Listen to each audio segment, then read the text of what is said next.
Hybe and Geffen Records just launched their newest global girl group, Saint Satine, and the internet is already digging up the receipts on an absolute corporate disaster.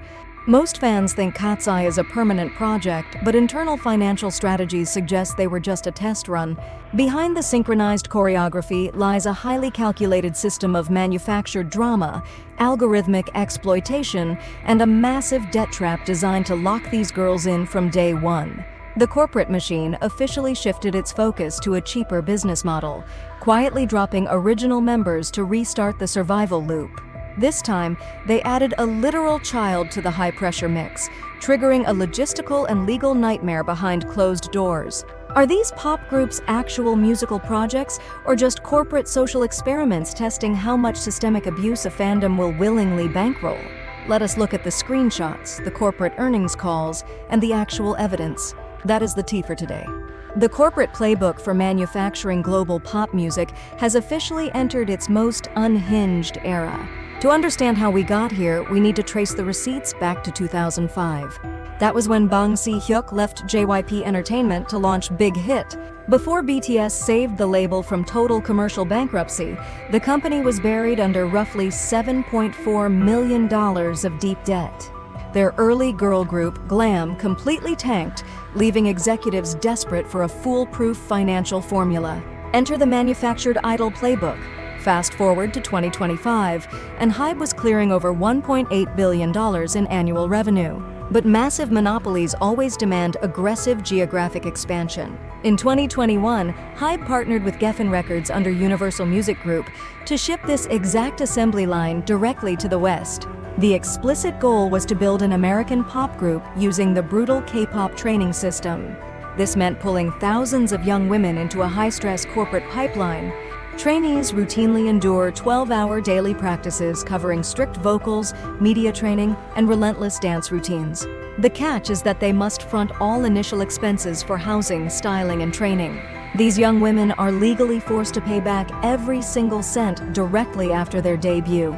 An academic paper published by Aalto University officially characterized these corporate arrangements as modern debt dependency. This economic trap forces absolute compliance from day one. Fans on Reddit recently pointed out how easily this exact system recycles human capital for profit. During the Dream Academy survival show, over 120,000 global applicants were whittled down to just 20 finalists. The real twist was that the labels never actually told the contestants they were on a competitive reality show. They literally used a robot to eliminate 4 girls on camera after months of intense psychological investment. Lexi Levin famously walked away from the program because the corporate environment felt deeply manipulative. Executives were reportedly furious when a fan favorite rejected their terms, yet the corporate machine always finds a way to double down. In August 2025, before Katseye could even drop a full-length studio album, Hybe announced their second global venture called Saint Satine. The initial lineup consisted of 3 girls previously discarded during the Dream Academy finale. Emily, Samara, and Lexi were quietly reassembled behind closed doors. During a 2026 first-quarter earnings call, Hybe CEO Jason Lee openly referred to these artists as key multi-label intellectual properties. Executives confirmed to shareholders that launching a second group in the same market is significantly cheaper because they already accumulated the infrastructure know-how from the first project. The internet immediately caught on to this corporate wording. A viral TikTok with over 50,000 likes summarized the strategy perfectly. The user posted that Katseye was just a financial test run and Saint Satine is the real cash grab. But the real mess started when fans dug up the social media receipts of the founding members. In October 2023, a public profile check revealed that Samara had actively liked xenophobic and anti-Indian content on TikTok. The liked videos featured a creator claiming certain ethnic regions were inherently unclean.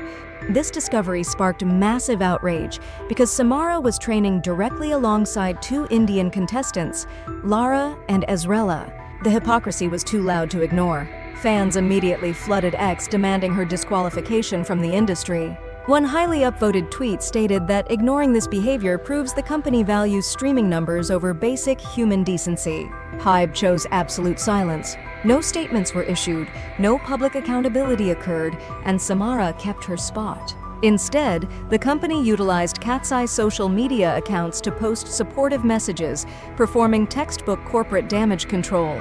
The strategy worked because pop culture memory is incredibly short-lived. By the time Saint Satine prepped for their final member, the public conversation shifted entirely back to vocal talent.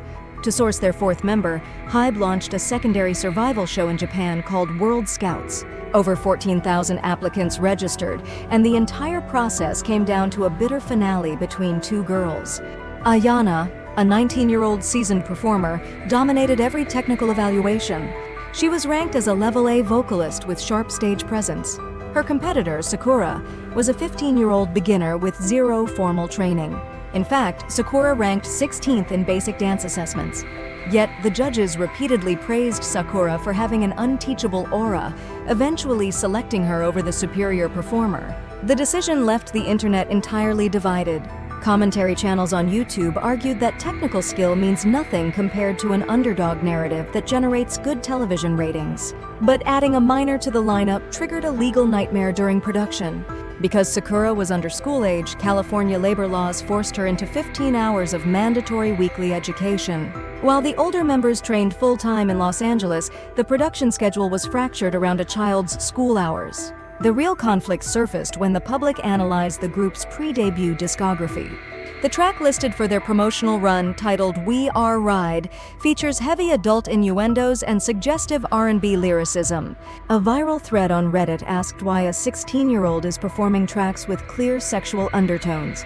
The comment section was brutal, with users noting that the industry continues to hypersexualize minors for profit, while corporate PR teams gaslight the audience into pretending the imagery is completely innocent. The industry thrives on this exact structural contradiction.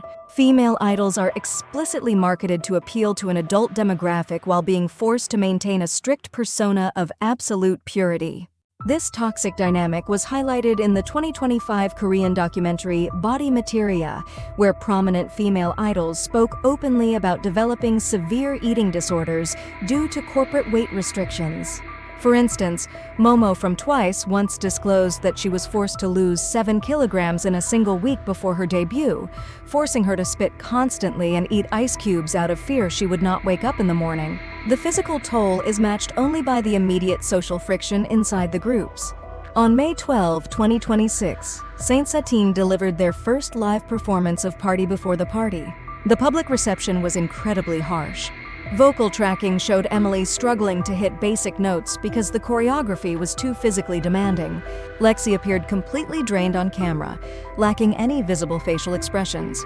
Only Samara received positive feedback for carrying the live vocals. Hours after the performance, an old live stream clip began circulating on X, introducing a massive Mean Girl controversy. During the broadcast, Lexi answered a question about movie characters by comparing their group to Sid the Sloth from Ice Age.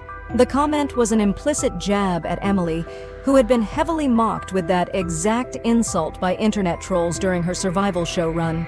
Emily visibly forced a laugh on camera, but the awkward tension was undeniable. The internet immediately labeled the group dynamic as completely toxic.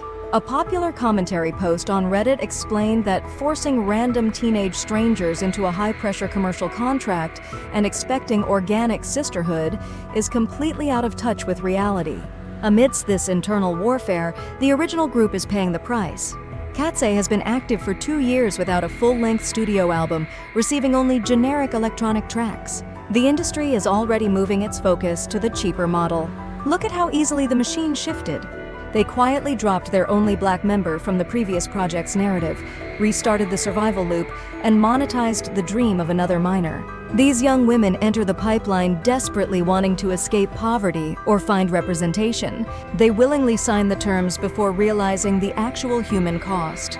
By the time they understand the exploitation, the debt is logged, the corporate cameras are rolling, and the next applicant is already standing in line to replace them. Are these pop groups actual musical projects, or just corporate social experiments testing how much systemic abuse a fandom will willingly bankroll? The data shows the machine will not stop recycling these girls until the profit margins dry up. Let us see if Saint Satine survives their own contract, or if the next batch of trainees is already signing their lives away as we speak. Drop your theories below. That is all for today.